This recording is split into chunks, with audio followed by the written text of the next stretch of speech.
Hello welcome to another video. Today in this video ഈ new generation കുട്ടികളോടാണ് എനിക്ക് ഒരുപാട് വിഷമം തോന്നിയത് കൊണ്ട് കുറേ നാളായിട്ട് ഞാൻ വിചാരിക്കുന്നു ഇങ്ങനൊരു വീഡിയോ ഇപ്പോഴത്തെ ആൾക്കാരോടല്ല, ഈ ന്യൂ ജനറേഷൻ കുട്ടികളോട് എനിക്ക് പറയാനുള്ള. കാരണം പറയുന്നതിന് മുന്നേ ഞാനൊരു കാര്യം പറയാം. ഞാനൊരു ഫാമിലി ലോയറിൻ്റെ അഡ്വക്കേറ്റ് ക്ലർക്കും കൂടിയാണ്.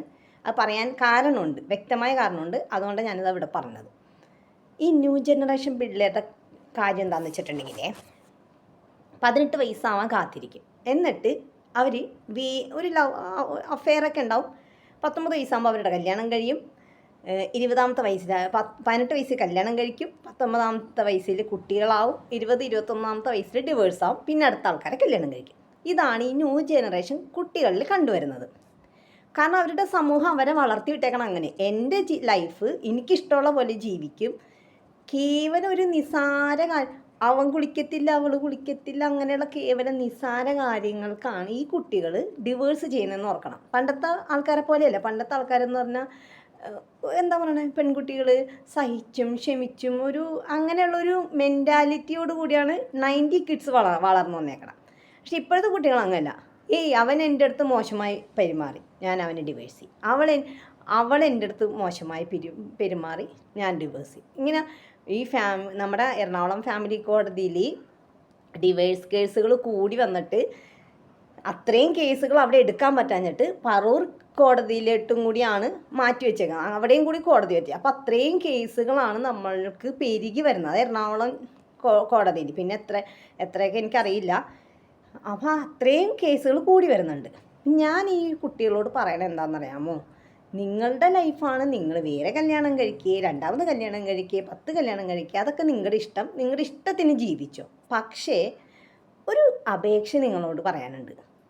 നിങ്ങളൊരു കുഞ്ഞിന് ജന്മം കൊടുക്കാതിരിക്കുക. കാരണം ഞാൻ ഒരു മഹാരാജാസിൽ പഠിച്ച പെണ്ണാണ്. ഭയങ്കര ഫേമസ് ലേഡിയൊക്കെയാണ്, യൂട്യൂബറാണ്, അവതാരികയാണ്. ആ പെണ്ണിങ്ങനെ 12 വയസ്സുള്ള കുട്ടീനെ ഉപദ്രവിച്ച് ഇപ്പോൾ ജയിലിലും കണ്ട. പിന്നെ 1.5 വയസ്സുള്ള കുട്ടി. ഞാൻ ഇങ്ങനെയുള്ള വീഡിയോസേ ഞാൻ കാണാറില്ല. നാട്ടിൽ നടക്കുന്ന ഒരു സംഭവം അറിയാറില്ല. അപ്പോൾ ഇങ്ങനെ ഒരു കൂട്ടുകാരുടെ സ്റ്റാറ്റസ് കണ്ടപ്പോൾ ഞാൻ ചോദിച്ചു, ഇത് നിങ്ങളുടെ കസിൻ ആരെങ്കിലും ആണെന്ന് ചോദിച്ചപ്പോൾ അല്ല, ഇത് കേരളത്തിൽ ഇപ്പം നടക്കുന്ന ഒരു ഇതാന്ന് പറഞ്ഞ് ലിങ്ക് അയച്ചത്. അപ്പോൾ ഞാൻ കണ്ട്. അപ്പോൾ അങ്ങനെ ഒരുപാട് കുട്ടികളെയാണ് ഈ അമ്മമാരും അച്ഛന്മാരും ബലിയാടാക്കുന്നത്. അപ്പോൾ ദൈവത്തെ ഓർത്ത് നിങ്ങളൊരു കുഞ്ഞിന് ജന്മം കൊടുക്കാതിരിക്കുക. എത്രയോ പേരാണ് എന്താ പറയുക, മരുന്ന് കഴിച്ചും ഹോസ്പിറ്റലൊക്കെ പോയിട്ട് കുഞ്ഞുങ്ങളില്ലാതെ. നിങ്ങൾക്ക് ഒരുതരം പുള്ളകളിയാണ് സത്യം പറഞ്ഞാൽ ഈ കുട്ടികളെന്ന് പറഞ്ഞിട്ടുണ്ടെങ്കിൽ. നിങ്ങൾ വേറെ കല്യാണം കഴിക്കാതിരിക്കുക, അതൊന്നും നെവർ മൈൻഡ്. നിങ്ങളുടെ ലൈഫാണ്, നിങ്ങൾക്ക് ഇഷ്ടമുള്ള പോലെ ജീവിക്കാം. ഈ ഫാമിലി കോടതി ചെന്ന് കഴിഞ്ഞാൽ സെക്കൻഡ് സാറ്റർഡേ കോടതിയില്ല, സാറ്റർഡേസിൽ കസ്റ്റഡി പെറ്റീഷൻ വരും. എൻ്റെ പൊന്നി, ആ കുഞ്ഞുങ്ങളുടെ കരച്ചിൽ കേൾക്കാൻ പറ്റത്തില്ല. അതേമാതിരി എനിക്ക് പോവണ്ട, എനിക്ക് അവരുടെ കൂടെ പോവണ്ട. കാരണം ഇവരെ ബ്രെയിൻ വാഷ് ചെയ്ത് വെച്ചേക്കണല്ലേ കുഞ്ഞുങ്ങളാണ്. അതുപോലെ തന്നെ നിങ്ങൾ ഈ രണ്ടാമത് കല്യാണം കഴിക്കുന്ന വ്യക്തി ഈ കുഞ്ഞിനെ നല്ല രീതിയിൽ നോക്കോ, സ്വന്തം അച്ഛൻ്റെ പോലെ നോക്കോ, നിങ്ങൾ പോലും നോക്കൂല ഈ കുഞ്ഞിനെ. അതുകൊണ്ട് ഒരു അപേക്ഷയാണ്. എനിക്കറിയാം സത്യത്തിൽ ഇത് ആക്സിഡൻ്റലി സംഭവിക്കുന്നതാണ് ഈ കുട്ടികളുണ്ടാവണം. നിങ്ങൾ അതിനുള്ള പ്രിക്കോഷൻസൊക്കെ എടുത്തിട്ട് നിങ്ങൾ ഫിസിക്കൽ റിലേഷനിൽ ഏർപ്പെടുക. അല്ലാതെ ഒരു കുഞ്ഞിന് ജന്മം കൊടുത്ത് വെറുതെ ആ കുഞ്ഞിനെ ബലിയാടാക്കാതിരിക്കുക. ഇതൊരു അപേക്ഷയായിട്ട് കാണുക. ഇത് കുറേ ദിവസമായി ഞാൻ എനിക്ക് പറയണം. ഞാൻ പറഞ്ഞാലൊന്നും ഇപ്പോഴത്തെ പിള്ളേർ കേൾക്കൂല. അത് വേറെ കാര്യം.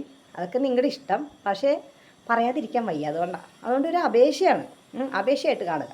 Okay, thank you for watching my video. Have A great